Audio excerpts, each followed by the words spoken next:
하나님의 말씀은 열왕기상 드디어 6장부터 이제 9장까지 이르는 성전에 관한 말씀입니다. 열왕기상 6장 1절에서 13절.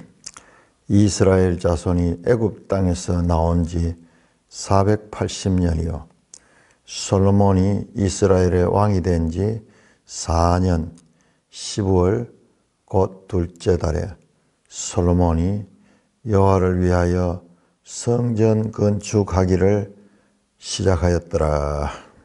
솔로몬 왕이 여호와를 위하여 건축한 성전은 길이가 60규빗이요 너비가 20규빗이요 높이가 30규빗이며 성전의 성소 앞 주랑의 길이는 성전의 너비와 같이 20규빗이요 그 너비는 성전 앞에서부터 10규빗이며 성전을 위하여 창틀 있는 붙박이 창문을 내고 또 성전의 벽 곧 성소와 지성소의 벽에 연접하여 돌아가며 다락들을 건축하되 다락마다 돌아가며 골방들을 만들었으니 하층 다락의 너비는 5규빗이요 중층 다락의 너비는 6규빗이요 셋째 층 다락의 넓이는 7규빗이라 성전의 벽 바깥으로 돌아가며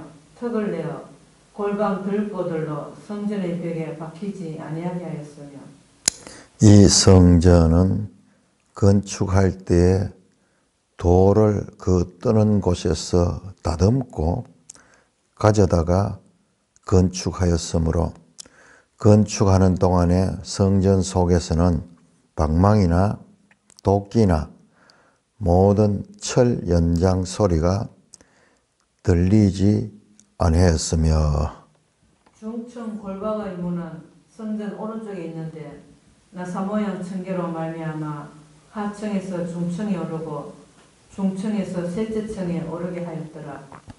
성전의 건축을 마치니라. 그 성전은 백향목 석가래와 널판으로 덮었고 또 온 성전으로 돌아가며 높이가 5규빗 되는 다락방을 건축하되 백향목 들보로 성전에 연접하게 하였더라.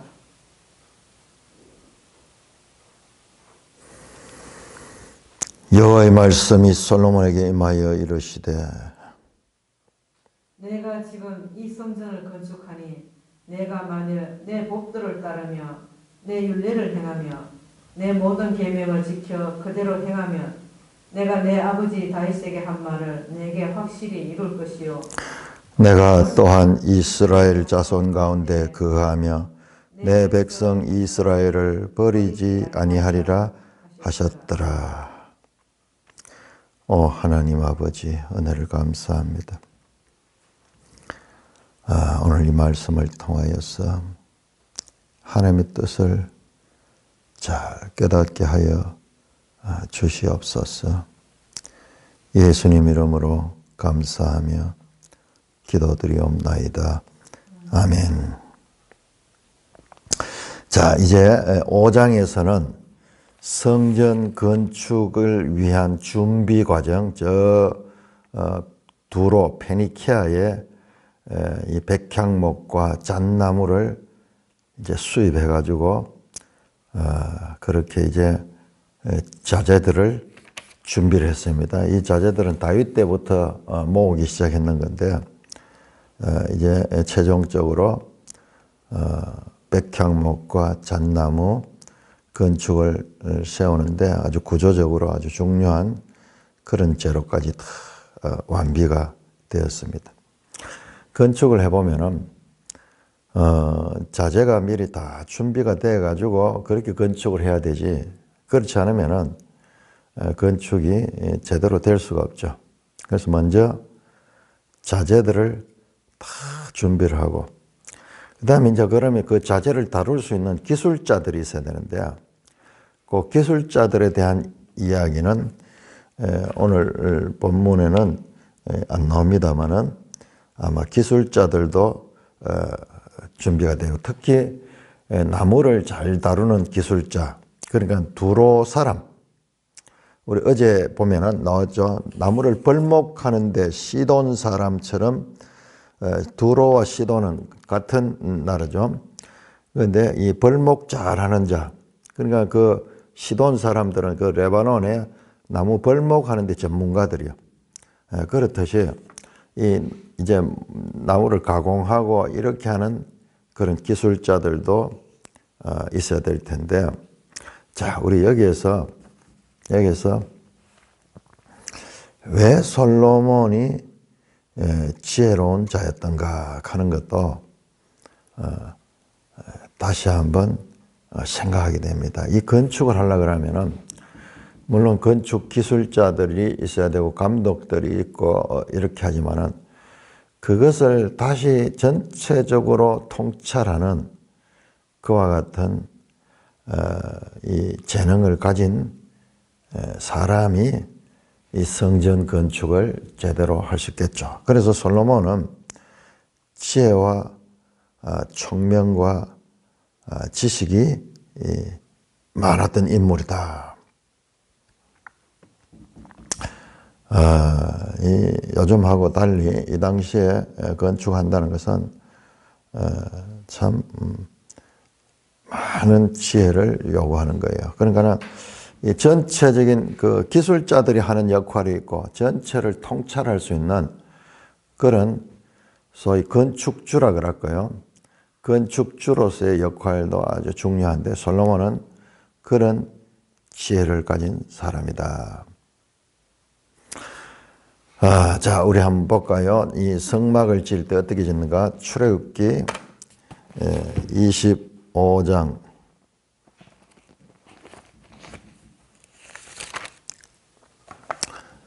출애굽기 25장이 아니고 35장. 계속 성경을 만져야 돼요.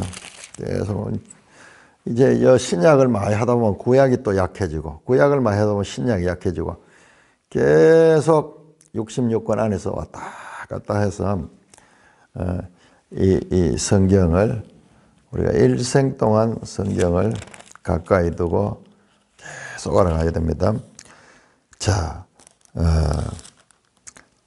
35장, 이 출애굽기 35장 30절부터 보시면은 모세가 이스라엘 자손에게 이르되 볼지어다.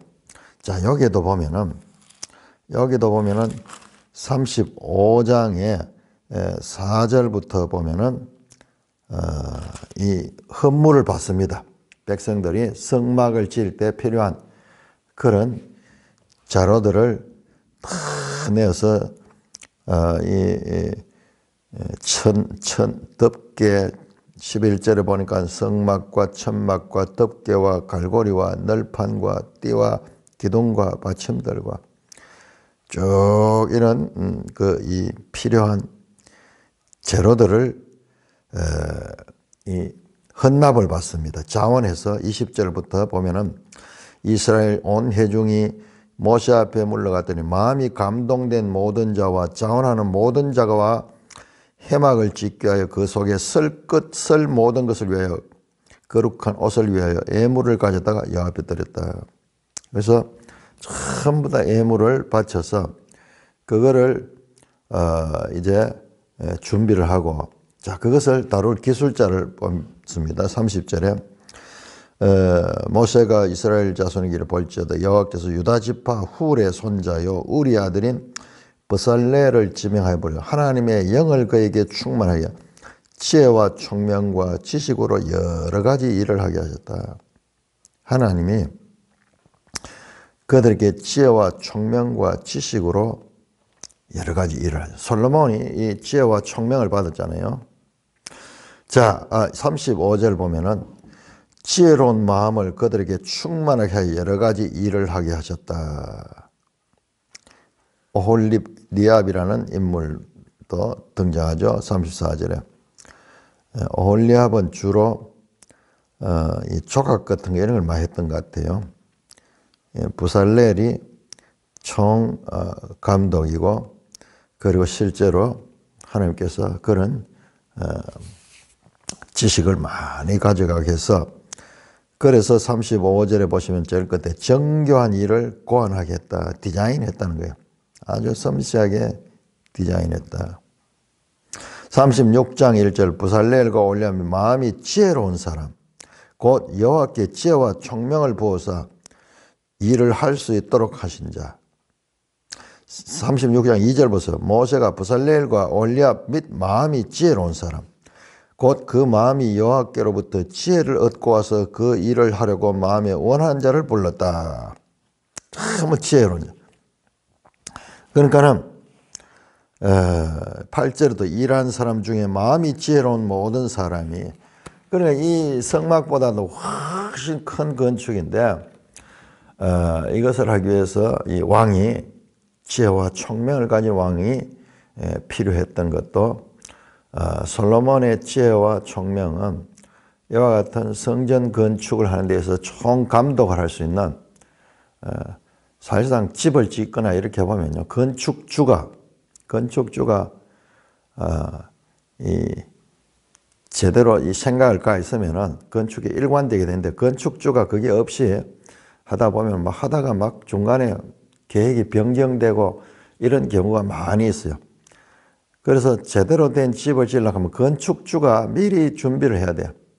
자기가 어떤 모양으로 어떻게 하기를 원한다. 이게 준비가 되면 되는데 그렇지 않으면 그냥 설계자나 그냥 이 시행하는 사람들은 그걸 모르거든요. 자기들 편한 대로 일을 하려고 그러죠. 그러다면 좋은 건축이 안 나오죠. 못 나오죠.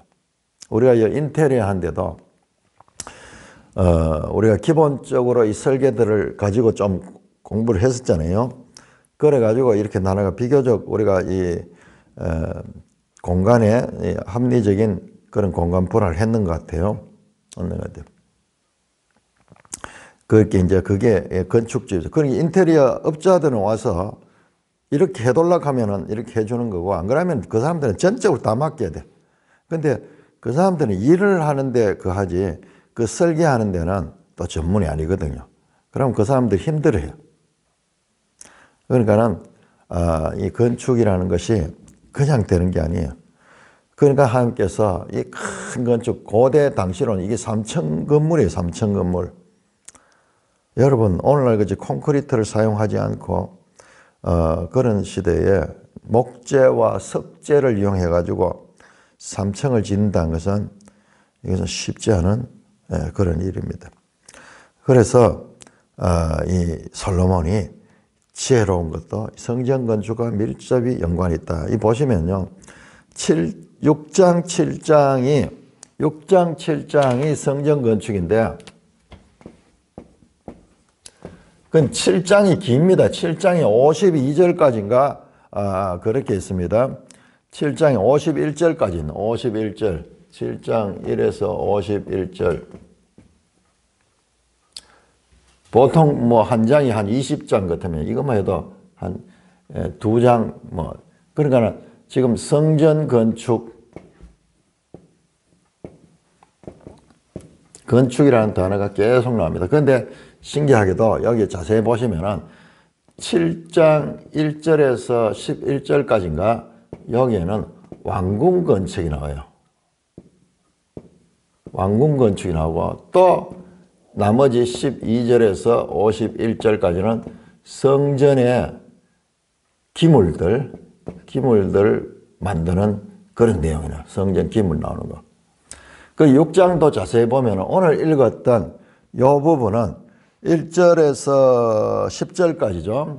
6장 1절에서 10절까지 있고 그 다음에 11절에서 12절입니까? 13절까지는 13절까지 여기에 하나님 말씀이 있어. 그리고 14절에서 38절까지네요. 38절. 6장도 기네요. 38절까지는 이것도 성전 건축이에요. 자, 이것도 성전 건축이죠. 자세히 보면은 자, 이것은 성전 구조예요. 구조 건축. 뼈대를 만드는 거죠. 이거는 석재, 주로 석재, 돌을 이용해 가지고 벽을 세우고 이렇게 이 칸을 지르고 이런 식으로 구조고, 이 14절에서 38절은 이건 인테리어, 내부 장식입니다. 장식입니다. 그래서 6장 안에서도 이렇게 외부, 이건 외부죠. 외부 구조를 건축하는 거고, 이거는 내부 성전을 건축. 그 중간에 하나님 말씀이 이렇게 있고요. 요 7장도 먼저 이게 이제 6장이 좀 성전 건축에 관한 거죠. 왕궁 건축이 여기 7장 1절 11절에 있고, 그 다음에 또 성전의 기물에 관한 건축이고. 그러니까 이 성전 건축과 성전 건축 사이에 하나님 말씀, 성전 건축과 또 성전 건축 사이에 왕궁 건축 기사가 있다. 이렇게 전부 건축에 관한 기사입니다. 건축에 관한 기사가. 그 6장도 좀 장이 길고, 그래서 사실상은 이게 성전 건축에 관한 이 내용이 한 4장 또는 5장 비율을 차지하고 있다. 우리가 출애굽기에 성막 건축하는 비율보다는 훨씬 작지만 성막은요 엄청납니다. 성막은 출애굽기 25장에서 31장까지 뿐만 아니라 35장에서 40장까지예요. 성막은. 그러니까는 이 5장, 한 10장에 걸쳐 기록이 되어 있어요. 이게 뭐냐? 25장에서 31장까지는 설계, 이런 식으로 설계가 되었고, 그 다음에 35장에서 40장까지는 그 설계대로 만들었다 하는 그런 내용이 사실상 반복돼요. 설계와 시공하는데, 시공은 설계를 따라 하기 때문에 내용이 반복되면서 그 중간에 32장에서 34장까지의 거기에 또 이 에피소드가 나오죠. 지금 이것도 구조가 그런 식으로 되어 있어요. 하나님이, 그런 하나님 말씀은 이렇게 두루마리로 해가지고 전체로 이렇게 봐야 돼. 전체를 봐야 돼. 그냥 우리 책 끝이 이렇게 보면 전체를 못 봐. 거기에 보면은 이 소위 황금 송아지 사건도 그때 나오고, 그리고 하나님께서 그 모세가 하나님의 진노하심에 중보하는 내용도 32장에서 34장에 나오죠. 거기에 끼어있죠. 그렇듯이 구조로도 성경을 볼 수 있어야 된다. 자, 이런 성전 건축에 관한 오늘 단어를 보세요. 단어를 보시면 1절도 성전 건축, 2절도 건축한 성전, 7절 성전 건축 뭐 계속 나옵니다. 전부 이 건축에 관한 내용입니다. 드디어 이제 성전 건축을 시작한대.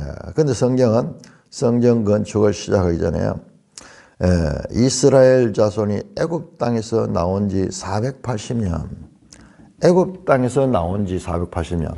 출애굽이죠. 야, 우리가 이거 한번 보세요. 지금 성전 건축을 하면서 이 하나님께서 구속사를 정리하시고 계세요. 자, 우리 앞에서 보세요. 앞에서 아브라함의 약속이 이루어졌잖아요. 그죠? 자, 우리 4장에서죠. 4장에서 보시면은 이스라엘 인구가 바다 모래 같고, 그리고 그 영토가 유프라데에서 애굽 하수까지 땅과 이 백성의 인구가 완성이 되고, 비로소 그 나라가 안식을 얻었거든요. 안식을. 그때 하나님께서 성전을 건축할 수 있는 그와 같은 이 기회를 주셨다. 바로 그 앞에 4장 29절에서 34절에 솔로몬의 지혜를 이야기하죠. 솔로몬의 지혜. 그러니까 이 솔로몬의 지혜가 이 성전 건축과도 연관이 되는 거예요. 자, 그래서 아브라함 언약이 성취되고 난 후에 성전 건축을 시작을 하죠. 그게 5장 성전 건축 준비를 했죠. 그 다음에 보세요. 이제 성전 건축을 시작하기 전에 다시 한번 이번에는 출애굽 역사를 말씀합니다. 이스라엘 자손이 애굽 땅에서 나온 지 480년이요. 아브라함 언약,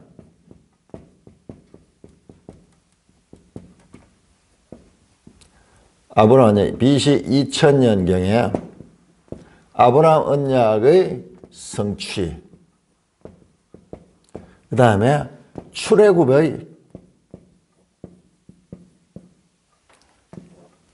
출애굽하고 480년이라는 기간은 이것이 실제적인 이 시간을 가리키느냐, 이게 상징적이냐, 두 가지 학설이 있습니다만은, 근데 이게 실제적일 수 있는 가능성이 많아요. 왜냐 그러면은 지금 아브라함 언약과 이 모세 언약, 이 출애굽 이제 모세가 지도를 하고, 그 다음에 이제 모세 언약이 나오잖아요. 모세 언약, 시내산 언약이죠.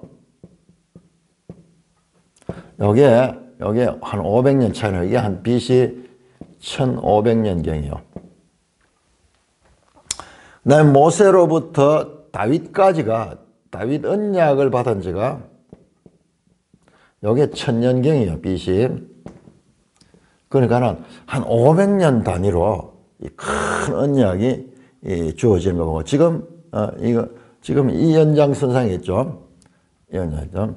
그러니까는 이게 그냥 상징적인, 어떤 분들은 이게 계산하기가 힘드니까 40 곱하기 12, 10, 40 곱하기 10, 그럼 400년이고, 40년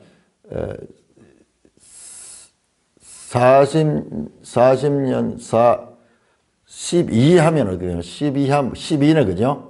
40 곱하기 10이 좀 상징적인 수라고 이렇게 보는데, 제가 봤을 때는 상징적인 수가 아니고 실제적인 그와 같은 시기다. 자, 그래서 학자들 따라서 약간 차이가 있습니다. 자, 우리 지도 한번 볼까요? 지도 보면은 이게 좀 두 가지 주장이 거의 팽팽하게 이 주장이 있습니다. 지도 11쪽을 보시면 11쪽에 보시면 연표 나오고요. 연표 가운데 위에 거 보세요. 제일 위에 화살표 있는 그것은 초기 연대표고, 요거는 조금 연대가 좀 이르게 보는 거고, 그 다음에 그 밑에 있는 것은 후기 연대표. 후기 연대표는 그거보다 좀 늦게 보는데, 그래서 그 다음 12쪽을 보세요. 12쪽에 출애굽 시기를, 자, 위의 경우에는 출애굽 시기를 1500년대 이집트 피난, 1500년 뭐 이때로 보잖아요. 그죠? 그 다음에 밑에 후기 연대설은 1200년대로 보자면 1200년, 한 300년의 시차가 있어요. 그런데 이것을 결정하는데 위에 것은 보세요. 위에 것을 보시면은 거기 보면 통일왕국 위에 거 보세요. 광야 지나서 통일왕국, 거기 솔로몬 시대 나오잖아요. 이 솔로몬 시대가 다윗은 1000년, 솔로몬은 970에서 931년 이때 왕으로 통치했다, 그렇게 나오죠. 그 요 위에 이 연표는 이 솔로몬 시대와 이걸 연결해 가지고 출애굽한 지 480년, 이걸 문자적으로 숫자적으로 그대로 적용해서 그렇게 환산하는 거고요. 아래 거로 하면 이게 계산이 이렇게 안 돼요. 출애굽한 지 지금 보죠. 1200년 되잖아요. 그럼 솔로몬 연도는 거의 정확하거든요. 이건 오차가 거의 없어요. 그러면은 불과 이 300년도 안 되죠. 300년도 안 되죠. 그러면 이거 엄청난 오차가 생기는 거죠. 그러니까는 이제 성경에 아주 심각한 문제가 생기는 거예요. 이건 왜냐 그러면은 이런 연도라든지 지명이라든지 이런 거는 틀리면은 성경 전체 자체가 오류가 있는 것으로 되기 때문에 하나님의 말씀은 무오하다고 주장하는 성경 무오류를 주장하는 우리 보수적인 기독교인들이 있어가지고는 이런 건 치명적이고, 그리고 성경을 비판하는 자들에 있어가지고는 이런 거는 결정적인 증거가 되는 거죠. 이 봐라, 말이 맞지 않잖아. 그러나 이런 연대설로 보면은, 이것은 거의 정확한 그와 같은 연도다 하는 것을 알 수가 있습니다. 예를 들어 가지고 이집트 왕작하는 이 만화 영화가 있거든요. 월트 디즈니 만든 거. 그런 경우에는 1200년대 출애굽설을 주장합니다. 왜냐 그러면 그때 왕이 이집트의 파라오가 람세스 2세라는 이집트 역사상 가장 위대한 왕시대예요. 그러니까 거기하고 맞춰 가지고 이제 그렇게 주장을 하는데, 그런 거 가지고 영화를 만들었어요. 람세스 2세와 모세, 그때 바로가 람세스 2세다. 그렇게 설정을 하는데 1500년 경으로 하면은 그거하고는 맞질 않죠. 그러니까 요 시간이 아주 중요합니다. 솔로몬 출애굽한 지 480년 때, 솔로몬이 이스라엘 왕이 된 지 4년 12월 둘째 달에 솔로몬이 뭐를? 여호와를 위하여 성전 건축하기를 시작했더라. 2절에도 솔로몬 왕이 여호와를 위하여 건축한 성경, 우리 앞에서 봤죠. 앞에서 그 밧세바와 아도니아의 대화에서 우리 신만이 자매가 참 잘 지적을 했었는데, 자, 우리 2장에 보시면은 거기에 위하여 하는 말이 아주 2장 18절에 밧세바가 좋다, 내가 너를 위하여 왕께 말하다. 그런데 19절에 이 솔로몬은 어머니를 위하여 자리를 하고, 그러면서 22절은 아도니아를 위하여 그러면서 이제 위하여라는 말이 아주 중요하다. 여기도 보세요. 전부 이 밧세바가 구한 것은 사람을 위한 거잖아요. 그런데 이 솔로몬이 성전 건축, 여호와를 위하여 성전 건축을 했다. 2절에 솔로몬 왕이 여호와를 위하여 건축한 성전은 길이가 60규빗이요. 자, 지금 성막이 언제 지어졌냐 그러면요. 자, 출애굽한 지 480년이면은 사실상 성막이 출애굽해서 홍해를 건너고 3개월 만에 시내산 도착했거든요. 거기서 바로 성막을 만들었거든요. 사실상은 같은 거예요. 성막이 지어진 지 480년 되는 거예요. 시내산 언약을 받으면서 성막 설계도를 같이 받았으니까요. 그러니까 성막이 지어진 지 480년. 노지에 있는 성막은 다 낡고, 뿐만 아니라 지난번에 우리 봤잖아요. 언약궤를 가지고 전장에 가지고 나갔다가 언약궤를 빼앗기도 성막이 온전한 모습을 잊지 않아. 기브온에는 성막과 번제단이 있고, 지금 이 언약궤는 예루살렘에 있는 그런 모습을 우리가 앞에서 봤어요. 그러니까 성막, 모세 시대 때 준 성막의 어떤 한계가 왔어요. 일단 물리적으로도 이 가죽이나 실로, 천으로 만들고 그 다음에 나무로 만들고 뭐 이랬던 것이 480년이 지나면 어떻게 돼요? 제대로 뭐 가죽 같은 거는 뭐 없겠죠. 천도 마찬가지고 아무리 좋은 걸 해도 뭐 해달의 가죽 뭐 이런 걸 했지만은 480년이 지나면 그 중간에 어땠을까요? 아마 천가리를 했을 수도 있어요. 작은 성막제도 허지부지하게 되는 걸 보게 돼요. 완벽한 그 지성소와 언약궤와 성소와 그리고 뜰을 가지고 있는 그 성막의 출애굽 때 그 만들 때의 그 구조, 그런 것들이 지금은 흐트러져 있습니다. 어떤 면에서 성막이 물리적으로도 한계가 온 시대예요. 그러니까 다윗이 성막이 너무 낡고 그러니까는 저 하나님의 이 성전을 새로 내가 지어야 되겠다. 그런 마음을 가지게 된 것도 그렇겠죠. 형편없었겠죠. 완전히 낡아가지고 480년이 지나면요. 이 목재도 뭐 상합니다. 상하고, 보관을 잘했고, 비교적 이쪽은 우리하고는 좀 달라가지고, 건조한 땅이야. 건조한 땅이니까는, 이게 부패는 전부 다 이 습기 때문에 부패하거든요. 그래서 이쪽에 이집트나 이런 데 미라 같은 거, 이런 데는 아주 건조해가지고, 그게 잘 보관이 되는 거죠. 자, 그래서 성막이 지어진 지도 480년. 출애굽한 지 480년의 말은 성막이 지어진 지도 480년이 됐다.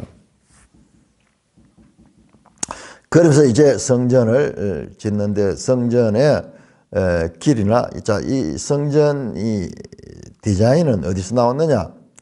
설계도는 역대하를 보면은 하나님께서 다윗에게 주신 거예요. 다윗을 통하여 지을 수 있도록. 그냥 지었는 것이 아닙니다. 자, 우리 한번 볼까요? 역대상 28장. 이 성막 건축에 관한 건 역대기와 같이 병행해서 보여야지. 역대상 28장 11절부터 보시면요. 다윗이 성전 복도와 그 집들과 그 곡간과 다락과 골방과 속죄소의 설계도를 그의 아들 솔로몬에게 주고, 또 그가 영감으로 받은 모든 것, 여호와의 성전뜰과 사면의 모든 방과 하나님 성전 곡간과 성물의 곡간 설계도를 주고, 다윗이 19절에 말합니다. 여호와 손이 내게 임하여 이 모든 설계를 그려 나에게 알려주셨다. 자, 철저하게 모세 때하고 똑같은 성막 질 때도 모세가 시내산에서 그걸 받아왔듯이. 자, 우리 성막의 이 성전의 모양이 어떤가 우리 한번 볼까요? 지도책 170쪽을 보셔야 됩니다. 지도책 170 보면 우리 이 글로만 되어 있는 거 읽어가지고는 감이 오지 않아요. 감이 오지 않습니다.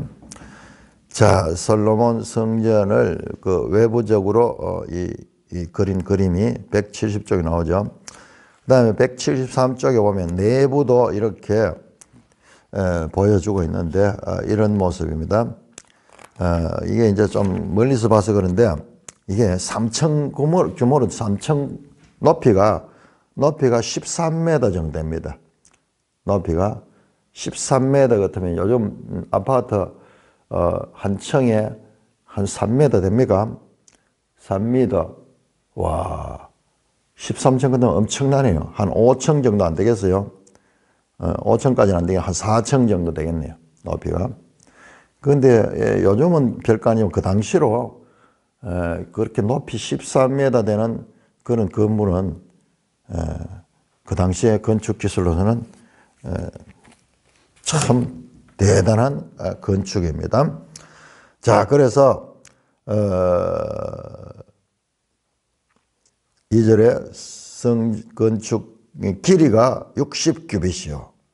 60규빗, 한 규빗은 사람의 어른 남자의 이 팔꿈치에서 손가락 끝까지 한 45cm로 가정했을 적에 60규빗은 우리 미터로 환산하면 27m 그럼 크죠?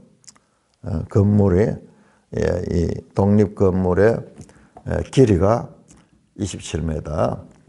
그 다음에 너비는 20규빗. 길이가 27m, 너비는 20규빗 한 9m 정도. 높이가 30규빗, 13.5m 정도. 자, 이것은 이 외형이 이렇습니다. 성전에 여기 이제 이 성전의 모양이고요. 그 다음에 그거보다 더 덧붙여가지고 성막에서는 전혀 없던 그런 내용이 나오는데 3절 성전의 성소 앞 주랑의 길이가 성전의 너비같이 20규빗이요. 그 너비는 성전에서부터 10규빗. 성전에 창틀이 있는 붙박이 창문을 내고 창틀이 또 있어. 창이 있어서 지난 성막에는 창이 없잖아요. 창이 있고, 그 다음에 5절에 성전의 벽 곧 성소와 지성소의 벽에 연접하여 도는 다락들을 건축하대요. 그러니까는 이 성전 건축이 있고 그 성전 건축에 달아가지고 돌아가면서 다락을 만드는 거예요. 다락을. 그래서 이 건물 본 건물이 있고 본 건물에 달아가지고 냈는 거, 달아가지고 그렇게 다락이 있고 다락마다 돌아가며 골방들을 만들었는데요. 그런데 골방이 3층으로 되어 있어요. 하층 다락의 너비는 5규빗, 중층 다락의 너비는 6규빗, 셋째 층 다락의 너비는 7규빗이라. 이 다락방이 크기가 위로 갈수록 넓어져. 보통 위로 갈수록 좁아지거나 같거나 그래야 되는데 오히려 반대로 밑에보다는 위가 좀 더 넓고 좀 더 넓고 3층 이 성벽 다락의 너비는 7규빗 3.15m 정도.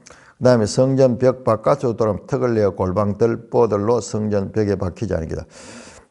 이게 무슨 말인지 참 알기가 어려운데 아마 이랬던 것 같아요.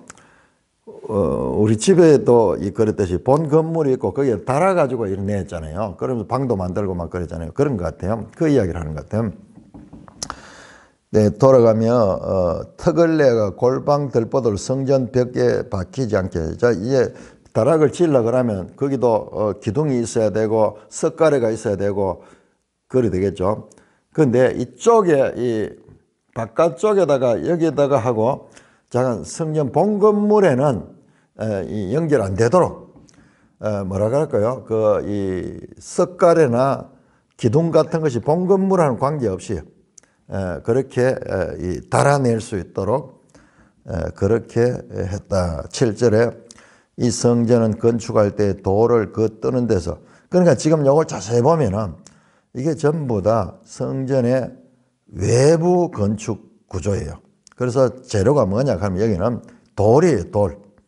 돌을 가지고 벽을 쌓고 막 이렇게 칸을 지르고 이렇게 해서 구조를 만드는 구조를.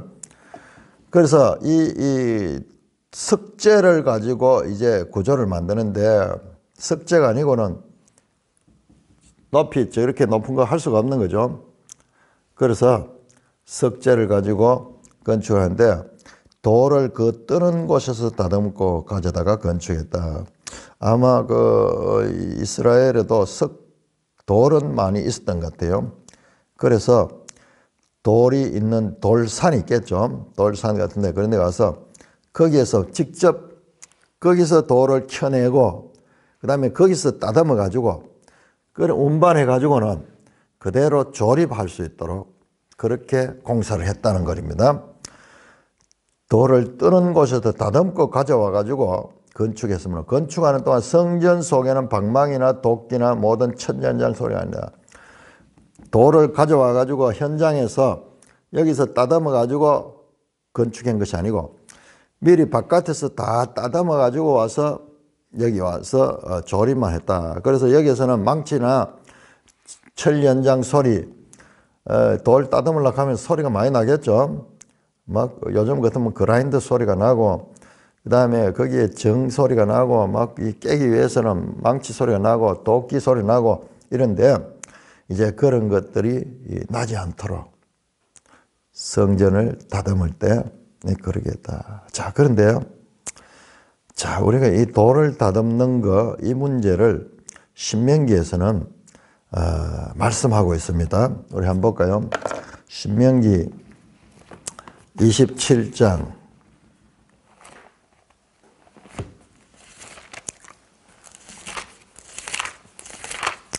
신명기 27장 5절 6절 5절 6절 또 거기서 네 하나님 여호와를 위하여 제단 곧 돌단을 샀되 그것에 쇠 연장을 대지 말라. 너는 다듬지 않은 돌로 하나님 제단을 만들어라. 자 보세요. 여기에 이제 제단을 만드는데 잠깐 다듬지 마라. 돌을 있는 그대로 사용하지 다듬지 마라. 다듬지 마라. 이 이야기가 출애굽기 20장에 나옵니다. 출애굽기 20장. 출애굽기 20장은 10계명이잖아요. 자, 그 10계명 끝난 후에 제단 이야기를 하면서 나옵니다. 마지막에 25절에 출애굽기 20장이죠. 네가 돌로 제단을 쌓거든 다듬은 돌로 쌓지 말라. 네가 정으로 그것을 쪼면 부정하게 된다. 다듬지 마라 그랬어. 그런데 이렇게 말씀해놓고 지금은 아주 다듬도록 합니다. 자, 그러니까는 우리 이걸 봐요. 그럼 하나님이 일구이연을 하시는가? 앞에서는 돌을 다듬지 마라 그러고 다시 여기는 돌을 다듬는데 아무 제약이 없다. 자, 보세요.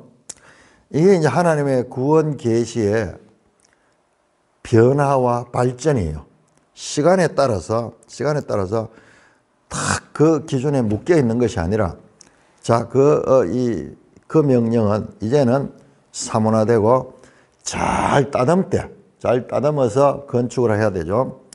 건축을 하되 그 대신에 이 성전 여기서는 하지 말라. 여기는 천년장 소리가 나지 않도록. 우리 매일 성경 같은 데 보면은 이렇게 해석해요. 천년장 소리와 날카로운 소리가 거룩과 평화의 장소인 성전과 어울리지 않기 때문이다. 뿐만 아니라 이제 돌을 다듬지 마라 그랬던 그 말씀과도 좀 연결되도록 여기에서는 다듬지 않고 여기 다 만들어 가지고 와서 그렇게 이 조립하고 하는 것도 어떤 면에서는 이 출애굽기에서 말씀하신 그 말씀과 연속성이 있어. 그러나 다듬는다는 면에서는 불연속성이 있죠. 그러니까 이게 하나님의 이 언약 또는 계시는 고정되어 있지 않고 때가 되면은 변화되고 발전되고 있는 요걸 못 보고 그냥 이 문자적으로 이걸 보면 이거는 다듬지 마라 해놓고 하나님 또 다듬도록 허락하고 하나님이 이중성이다 그렇게 생각하는데 그건 그렇게 보면 그건 성경을 잘못 보는 거예요.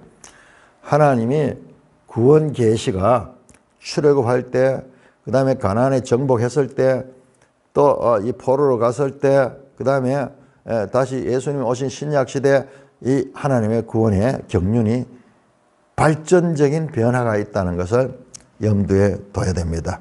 자, 이것도 보세요. 이 출애굽부터 한 500년이 지났잖아요. 자, 그래서 이 성전 건축하는 데는 이것은 이제 돌을 다듬도록 그렇게 해서 그리고 3층짜리 건물을 지으려고 하면 다듬은 돌이 아니면은 거의 불가능할 거예요.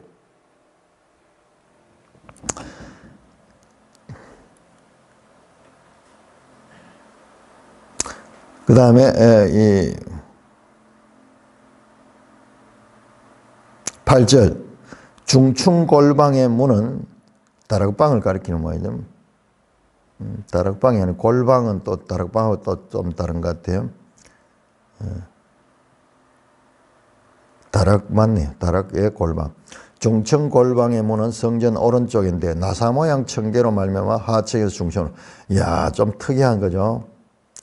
3층 건물이니까는 올라갈 수 있도록 하는데 그 안에다가 우리 이런 거 봤죠. 나사 모양으로 내가 청계를 만들어 가지고 했네.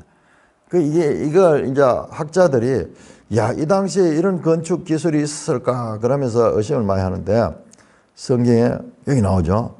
나사 모양의 사닥다리 아주 좁은 공간에 이렇게 나사 모양으로 이렇게 하니까는 계단을 만들어 가지고 위로 올라갈 수 있게 하죠. 그런 식으로 이 청계를 만들고 하층에서 중층으로 오르고 중층에서 셋째 층에 오르게 했더라. 안에 이 나사 모양의 계단이 있었다. 성전 건축을 마치니라. 그런데 여기에서 성전 건축을 마친 날은 우리 다르게 봐요. 성전의 이 구조, 외부 구조 건축을 마쳤다. 왜냐 그러면은 이제 14절부터 보면은요. 솔로몬이 14절부터 솔로몬이 성전 건축하기를 마쳤다 그러거든요. 마친데 다시 또 일하거든요. 그러니까 이것은 구조 건축을 마쳤다. 일단 성전 구조를 만들고 그 다음에 사실상 구조도 힘들지만은 인테리어도 얼마나 복잡하고 더 힘들겠어요.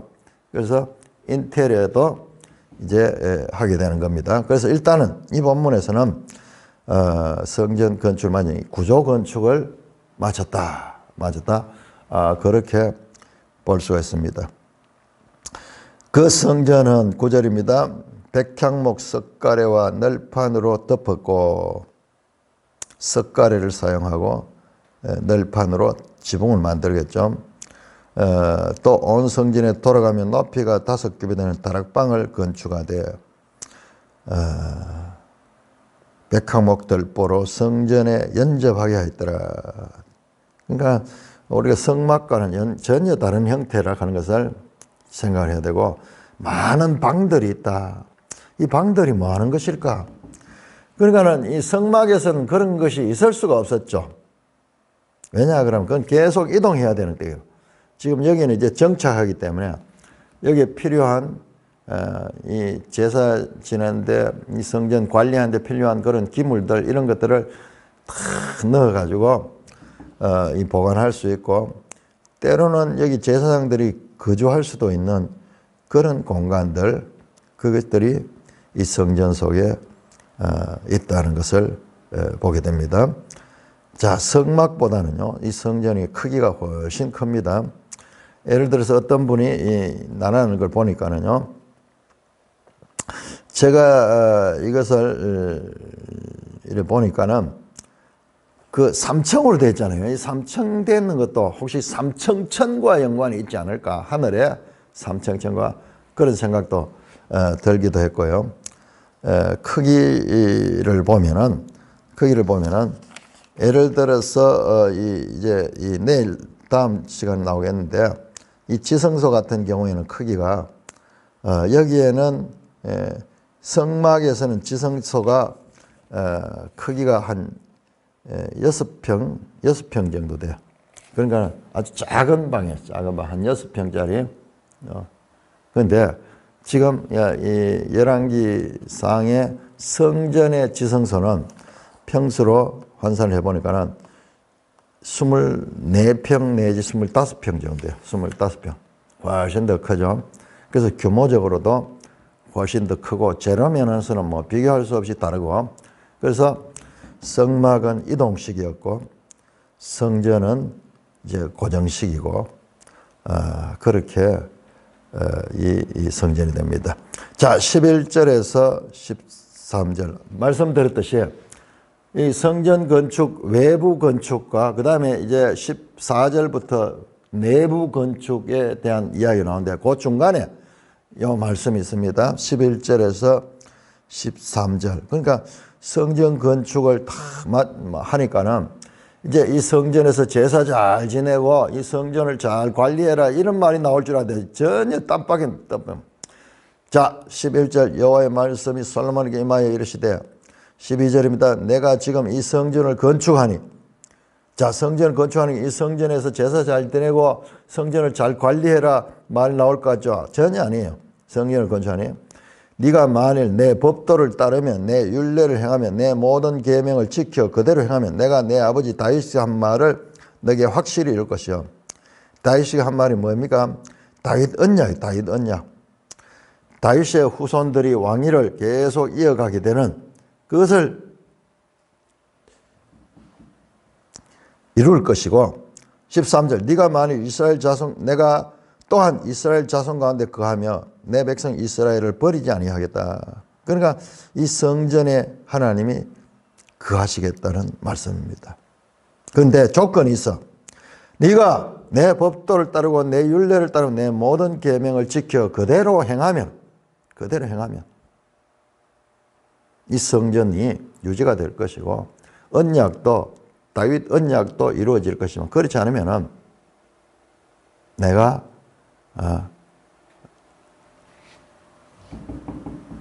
이것을 버리겠다라는 말씀으로도 볼 수 있죠. 그하고 여기서는 이제 부정적인 이야기가 아니고 조건적으로 잘 순종하면은 내가 복을 주겠다, 너희와 함께 하겠고 약속을 지키겠다 그러지만요, 뒤에 가면 9장에 가면은, 자, 한번 볼까요? 9장 1절 자, 이게 이런 구조로 되어 있어요. 이 구조를 발견한 우리 믿음의 선배들 대단합니다. 9장 1절에서 보시면요. 자, 9장 1절 솔로몬이 성전과 왕궁 건축을 마쳤다 그랬잖아요. 그때 하나님이 나타나셔서 3절에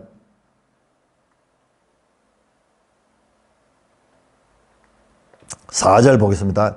네가 만일 내 아버지 다윗 행함 같이 마음이 온전하고 바르게 하여 내 앞에 행하여 내가 내게 명령한 대로 온갖 일에 순종하며 내 법도와 율례를 지키면 내가 네 아버지 다윗에게 말하기를 이스라엘 왕위에 오를 사람이 네게서 끊으리 아니하리라 한 대로 내 이스라엘 왕위를 영원히 견고하게 하려니와 그러나 6절 보세요. 만일 너희나 너희 자손이 아주 돌아서서 나를 따르지 않으면 내 계명과 법도를 지키지 아니하며 그리고 다른 신을 섬겨 그것을 경외하여 내가 이스라엘 위에 내가 준 땅에서 그들을 끊어버리고 내 이름을 위하여 내가 거룩하게 구별한 이 성전이라도 내 앞에서 던져버리겠다. 야, 성전 건축을 했는데요. 성전 건축에 성전을 잘 관리하고 제사를 잘 드리고 이런 말씀이 나오는 게 아니라 하나님의 법을 잘 지켜라. 하나님의 법을 잘 지켜라. 법을 잘 지키면 하나님께서도 복을 주실 거지만 법을 지키지 아니하면 이 성전조차도 다 버려버리겠다. 그와 같이 말씀하는 거야. 그러니까는 우리는 성전이 있으니까는 이제 성전은 마치 마술적으로 성전이 우리를 지켜주고 성전에 가서 잘 봉사하고 성전을 잘 섬기고 성전의 제사만 잘 드리면은 하나님께서 그 약속을 지키시고 복을 주실 걸로 생각하는데 그게 전혀 아니에요. 전혀 아니에요. 그럼 성전을 왜 만들었지? 그런 이 생각이 들 정도로 성전 건축과 성전에 대한 충성 그거 말씀하지 않아요. 다른 종교에서는요, 이 성전 자체가 하나의 우상이에요. 우상. 성전을 신주 모시듯이 그렇게 하는데 그런 이야기 전혀 없고 성전은 짓고 성전을 잘 관리는 뭐 하는 건 기본이겠죠. 그렇지만은 말씀을 지키라.